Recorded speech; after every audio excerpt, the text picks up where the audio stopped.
Entrance इम्तिहानात और entrance exams किस तरह क्रैक करना है, उसके लिए आवाज दूंगा हफीज अंसारी सर को कि वो आए और हमें इस ताल्लुक से गाइड करें। आपके सामने हफीज अंसारी सर। अस्सलाम वालेकुम। मैं सबसे पहले शुक्रगुजार हूँ और मुबारकबाद देना चाहता हूँ जीटी फाउंडेशन और मोमिन वेलफेयर सोसाइटी को कि जिन्होंने इतने बेहतरीन और बामकसद प्रोग्राम का इनेकाद इस भिवंडी शहर में किया है।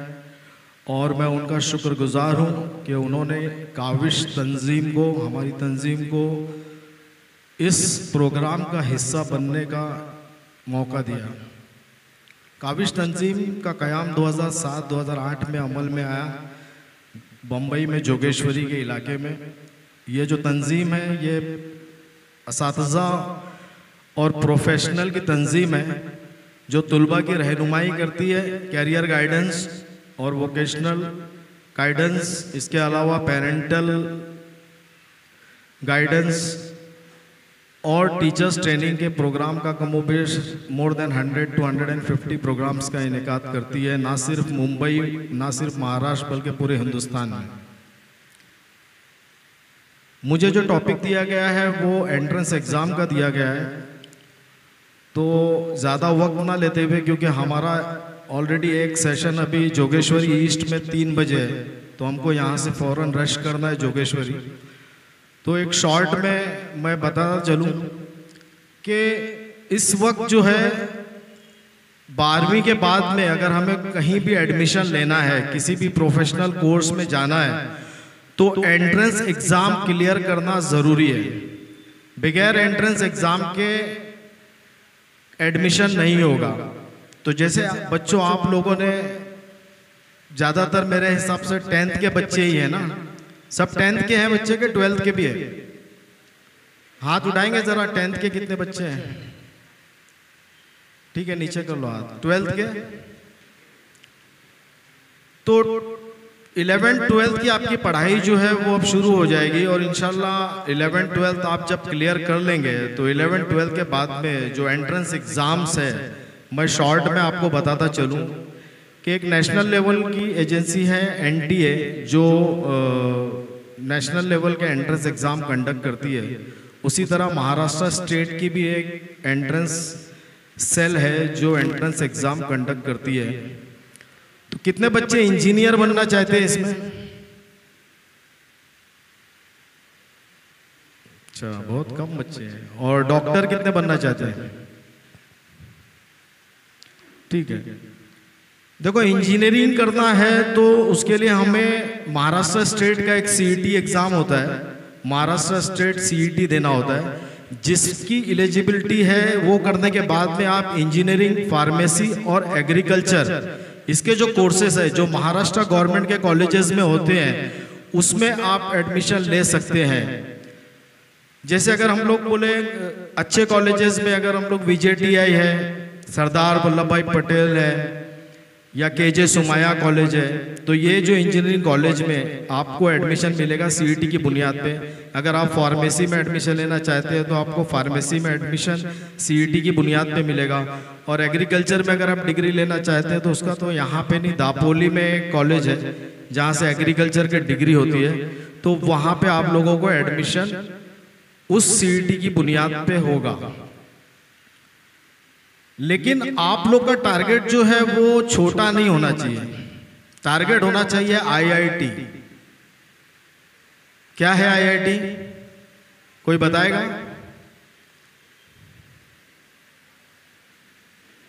या IIT है क्या, या NIT क्या है? बताओ बेटा। Very good, Indian institute of technology. ये हिंदुस्तान का इंजीनियरिंग का एक नामवर अदारा है। बैठ जाओ बेटा, नामवर अदारा है। तो IIT जो है यहाँ से पास होने वाले बच्चों का कैंपस से डायरेक्ट सिलेक्शन हो जाता है, डायरेक्ट, यानी कि और उनकी जो वैल्यू है, अगर आप फॉरेन कंट्रीज में जाएंगे, US, UK की, मैंने एक रिपोर्ट अभी US की देखा था, वहाँ पे IITians को काफ़ी डिमांड है। तो हमारा जो टारगेट है वो IIT होना चाहिए। अब IIT आपको अगर करना है देखो इंजीनियरिंग के लिए तो आपके पास है ऑप्शन, सीईटी करके आप इंजीनियरिंग में एडमिशन ले सकते हो, बीटेक में एडमिशन ले सकते हो। लेकिन अगर आपको आईआईटी में दाखिला लेना है तो आपको क्या क्लियर करना पड़ेगा? जेईई जो है वो एग्जाम क्लियर करना पड़ेगा। अब जेईई में भी 2 मरहले हैं, एक जेईई मेंस है और एक जेईई एडवांस है। जेईई जो मेंस होता है उसके लिए आपको पढ़ाई जो है 11वीं से ही शुरू करनी पड़ेगी। ये नहीं कि 12वीं में अपने को पेपर देना है तो 12वीं में स्टार्ट होगा, ऐसा नहीं है। आपको जेईई की पढ़ाई कब से शुरू करनी पड़ेगी? अभी से ही। तो जेईई के लिए क्लासेस भी होती है, आप पता कर लीजिए। भिवंडी में भी काफ़ी क्लासेस होंगी, तो वहाँ पे आप लोग दाखिला ले सकते हैं। इसके अलावा आप खुद भी स्टडी कर सकते हैं। तो जेईई का थोड़ा सा टफ होता है, फिजिक्स केमिस्ट्री मैथ्स उसके अंदर जो है वो सब्जेक्ट है, और उसके अंदर जो है वो आप अप्रोक्सीमेटली जो है 17 से 20 लाख बच्चे अपीयर होते हैं, और उसमें से जो टॉप के अराउंड लास्ट ईयर 2,24,000 जो स्टूडेंट थे वो जेईई एडवांस के लिए क्वालिफाई हुए थे। तो वो जो जेईई एडवांस में जो क्वालिफाई होता है फिर उनका एडमिशन आईआईटी में होता है। अप्रोक्सीमेटली 25 के आसपास पूरे हिंदुस्तान में आईआईटी है। उसी तरह 15 या 15 के आसपास एनआईटीज है, नेशनल इंस्टीट्यूट ऑफ टेक्नोलॉजी, उसमें आपका एडमिशन होगा। ये हो गई बात हमारी इंजीनियरिंग की। इसमें काफ़ी इंजीनियरिंग कोर्सेज है, जैसे एरोस्पेस इंजीनियर, क्योंकि हमारे बच्चे ज़्यादातर हम लोग क्या करते हैं, civil, electrical, mechanical, computer science, इस पे ही ज़्यादा फोकस करते हैं। लेकिन इसके अलावा भी बहुत सी इंजीनियरिंग फील्ड्स हैं, जैसे एरोस्पेस इंजीनियरिंग है, पेट्रोलियम इंजीनियरिंग है, माइनिंग इंजीनियरिंग है, प्लास्टिक इंजीनियरिंग है, केमिकल इंजीनियरिंग है। इस इंजीनियरिंग में काफ़ी ज़्यादा डिमांड है, तो हमारे बच्चे इसमें बहुत कम जाते हैं। तो मैं ये बोलूँगा कि आप लोग ज़्यादा से ज़्यादा उस फील्ड्स के बारे में भी नॉलेज लीजिए। और केमिकल इंजीनियरिंग के लिए एक माटुंगा में बहुत अच्छा अदारा है आईसीटी, वो भी नंबर 1 अदारा है केमिकल इंजीनियरिंग के लिए, तो वहाँ पे भी आप लोग उसके लिए भी टारगेट कीजिए। अब मेडिकल में अगर आपको जाना है तो मेडिकल के लिए आप लोग को पता है, सर ने भी बताया, आमिर सर ने भी, अखलाक सर ने भी, कि नीट आपको देना पड़ेगा। और नीट की आप तैयारी करना अभी से शुरू कीजिए। नीट 720 मार्क्स का नीट का एग्ज़ाम होता है, और 4 मार्क्स जो है उसमें जो करेक्ट आंसर के होते हैं, और निगेटिव मार्किंग भी है उसमें। अगर आपका रॉन्ग अगर आंसर दिया तो 1 मार्क्स आपका माइनस हो जाता है। तो नीट करके आप MBBS, BDS, BUMS, BHMS, BAMS और जो दूसरे जो कोर्स बताए थे सर लोग ने, वो सारे कोर्सेज इसमें आप कर सकते हो। कितने बच्चे लॉयर बनना चाहते हैं? वेरी गुड, सिर्फ एक हाथ है। लॉयर की तो बहुत जरूरत है हमारे मुल्क को। हमारी पॉपुलेशन से ज्यादा लोग जेल में, हमारे परसेंटेज अगर हम देखें तो अगर हमारी पॉपुलेशन 20 या 17% है, लेकिन जेल में हमारी तादाद 40% के लगभग है। देखो लॉयर बनने के लिए सबसे पहले आप समझ लो कि आप अभी एक इंटीग्रेटेड कोर्स स्टार्ट हुआ है, जो कि आप 12th के बाद कर सकते हैं। BA LLB, BCom LLB, BSc LLB या bachelor in social work LLB या BBA LLB, ये इंटीग्रेटेड कोर्स है। इस कोर्स में दाखिले के लिए आपको एक CET देना पड़ता है महाराष्ट्र स्टेट का, जिसे लॉ CET बोलते हैं। तो लॉ CET का एग्जाम है, उसकी तैयारी आपको शुरू करनी पड़ेगी 11वीं से ही, और फिर आप जो है वो लॉ CET के लिए जब अपीयर करेंगे और कामयाब हो जाएंगे तो आपको इन कोर्सेज में दाखिला मिलेगा गवर्नमेंट कॉलेजेस में, जो कि महाराष्ट्र स्टेट की कॉलेजेस हैं। लेकिन अगर आपको NLU में दाखिला लेना है, NLU क्या है? NLU का काफी डिमांड है। जैसे मेडिकल फील्ड में एम्स का डिमांड है, all India institute of medical science, या इंजीनियरिंग में IIT का डिमांड है, उसी तरह लॉ में NLU का डिमांड है। NLU मतलब नेशनल लॉ यूनिवर्सिटी। पूरे हिंदुस्तान में 23 नेशनल लॉ यूनिवर्सिटी है, लेकिन उसमें MHCT से दाखिला नहीं होगा। आपको अगर उसमें दाखिला लेना है तो आपको क्लैट करके एक एग्जाम है, CLAT, क्लैट का इम्तिहान देना पड़ेगा, और क्लैट क्लियर करने के बाद में आपको NLU में दाखिला मिलेगा। उसी तरह आर्किटेक्ट भी एक अच्छा कोर्स है, बैचलर इन आर्किटेक्ट, ये कोर्स में भी आप दाखला ले सकते हैं। आर्किटेक्ट के लिए भी एक एंट्रेंस एग्जाम है जिसे नाटा बोलते हैं शॉर्ट फॉर्म में, या NATA। ये आर्किटेक्ट के लिए एक एंट्रेंस एग्जाम है, ये भी आप दे सकते हैं। और आप IIT से भी आर्किटेक्ट में जा सकते हैं, वहाँ पे भी 2 पेपर होते हैं, पेपर 1 पेपर 2। आप पेपर 2 के थ्रू जो है वो आर्किटेक्ट का एंट्रेंस दे सकते हैं और आप वहाँ से भी बी आर्किटेक्ट कर सकते हैं। इसके अलावा आमिर सर ने बताया कि बैचलर इन डिज़ाइन, तो बैचलर इन डिज़ाइन का जो कोर्स है वो IIT 5 IIT में, पूरे हिंदुस्तान में 25 IIT है, लेकिन 5 IIT में बैचलर इन डिज़ाइन का कोर्स है, जिसके लिए सर ने बताया था UCID करके एक एंट्रेंस एग्जाम है। तो UCID का एग्जाम आप लोग को उसकी तैयारी अभी से करने पड़ेगी। अगर आपको बैचलर इन डिज़ाइन का कोर्स करना है तो आपको UCID की UCEED ये एंट्रेंस एग्जाम का नाम है, तो इसकी भी आप लोग तैयारी कर सकते हैं। इसी तरह अगर डिजाइनिंग में आपको कैरियर बनाना है, बेटा क्वेश्चन आंसर बाद में लेंगे, सेशन है। अगर आपको डिजाइनिंग में कैरियर करना है, देखो डिजाइनिंग की फील्ड जो है ना बड़ी बड़ी, जैसे अगर आप लोग देखें कि कार डिजाइन है या और भी कोई मशीनरी डिजाइन है, रोबोट डिजाइन है, तो ये डिजाइनर कौन बनाते हैं? इसके लिए एक अदारा है NID, national institute of design. ये अदारा अहमदाबाद में है और यहाँ के बच्चे जो है स्टार्टिंग सैलरी ही 10-15 लाख रुपए से शुरुआत है इनकी।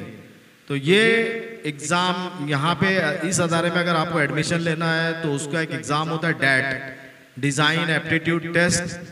ये आपको आप लोग सर्च कर लीजिए, इसकी डिटेल्स आपको मिल जाएगी। तो DAT के जरिए आप लोग जो है वो BDesk का डिग्री हासिल कर सकते हैं।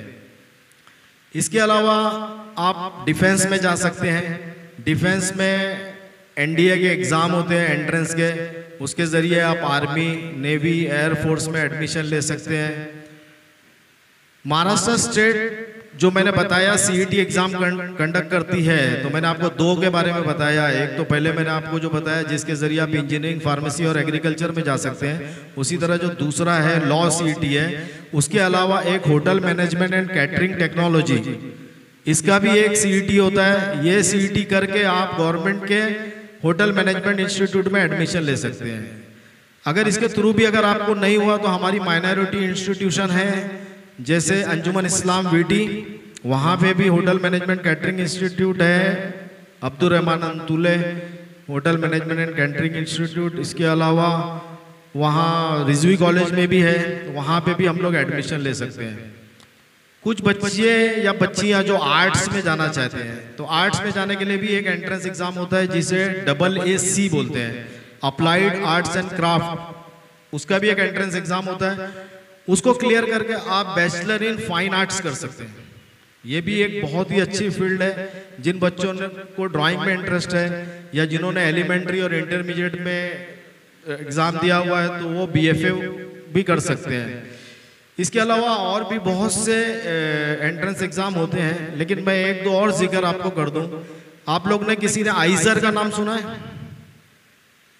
आइजर, IISER, नाइजर, NISER। देखो ये सब अदारे जो है ना, हमारे बच्चे यहाँ नहीं है और हम लोगों को जो है ना इसका टारगेट करना है। आज जो है साइंस में अगर हिंदुस्तान का नंबर 1 जो अदारा अगर बोला जाए तो वो आइजर है, Indian institute of science and education research. तो आइजर के लिए आप लोग ट्राई कीजिए। आइजर में एडमिशन के लिए आपको KVPY का एग्जाम देना पड़ेगा। क्या देना पड़ेगा? बोलो। KVPY क्या है? ये KVPY किसी ने सुना है? 11वीं के बच्चे दे सकते हैं। किशोर वैज्ञानिक प्रोत्साहन योजना, गवर्नमेंट ऑफ इंडिया की ये एक योजना है जिसके जरिए एक एग्जाम होता है। 11th के बच्चे एग्जाम दे सकते हैं। KVPY करके आप लोग इंटीग्रेटेड कोर्स होता है आइजर में साइंस का, और वहाँ पे आगे जब आप पढ़ोगे और आगे बढ़ोगे तो पैसे भी मिलते हैं। गवर्नमेंट पैसे भी देती पढ़ने के। अच्छा है कि नहीं? अरे आपको कोर्स भी करेंगे, पढ़ेंगे भी, साथ में आपको 8-10 हज़ार रुपये भी मिलेगा, तो चलेगा कि नहीं चलेगा? अच्छा है ना? तो फिर क्यों नहीं ट्राई करेंगे आइजर के लिए, करेंगे कि नहीं? उसके अलावा नाइजर करके जो अदारा है नेशनल लेवल का, national institute of science education research, इसमें यह डिपार्टमेंट ऑफ एटॉमिक एनर्जी, क्या है department of atomic energy? BARC का नाम सुना है आप लोग ने? Bhabha atomic research centre. ये जितने अदारे हैं, न्यूक्लियर पावर कॉरपोरेशन, ये जितने भी हमारे जो अदारे हैं, नामवर अदारे हिंदुस्तान के, ये DAE के अंडर में आते हैं। तो ये जो अदारा नाइजर है ये भी उसके अंडर में ही आता है और DAE एग्जाम कंडक्ट करती है जिसे बोलते हैं नेस्ट, NEST, नेस्ट। अगर आप नेस्ट का एग्जाम पास करेंगे तो आपको जो एडमिशन किस में मिलेगा? नाइजर में। और उस नाइजर में एडमिशन जब आपको मिल जाएगा तो आप डायरेक्ट आपको BARC, न्यूक्लियर पावर कॉरपोरेशन या और भी जो न्यूक्लियर हमारी जो भाभा एटॉमिक रिसर्च सेंटर, यहाँ पे आपको साइंटिस्ट बोल के आपको एडमिशन मिलेगा। इसके अलावा सर ने 2-3 अदारों का नाम लिया, क्या नाम लिया था बताइए आर्ट्स वालों के लिए? किसी को याद है? सर ने 2 अदारों का नाम लिया था, आमिर सर ने। बताओ, कोई बोलेगा? अरे अभी 10 मिनट पहले लिया था। IIPS, international institute of population sciences, और दूसरा जो था वो TISS, Tata institute of social studies. ये 2 अदारे गोवंडी में है। कहां पे है? गोवंडी, जो कि मुस्लिम डोमिनेटेड एरिया है, लेकिन पढ़ने वाले बच्चे टोटल हिंदुस्तान से वहां आते हैं। हमारे यहाँ का कोई बच्चा गोवंडी का नहीं पढ़ता उसमें। तो काफी अच्छे कोर्सेज है इसमें मास्टर्स और अंडर ग्रेजुएट, मास्टर्स डिग्री और रिसर्च वगैरह भी है। जैसा सर ने बताया, उसमें से जो पास होते हैं बच्चे, उनको UNO, यूनिसेफ या WHO, ये जितनी भी ऑर्गेनाइजेशन अभी वर्ल्ड लेवल पे काम कर रही है, डायरेक्ट उसमें जॉब मिलता है। इसके अलावा एक और अदारा है TIFR, Tata institute of fundamental research. अगर उसमें कोई साइंस में अच्छा कैरियर बनाना चाहता है तो वो अदारा अच्छा है, उसके लिए भी ट्राई करना चाहिए। इसके अलावा और भी बहुत से कोर्सेस हैं और बहुत सारे एंट्रेंस एग्जाम है। इंशाल्लाह हम लोग जब 1-to-1 बैठेंगे तो उसके बारे में मालूमात देंगे। अस्सलाम वालेकुम।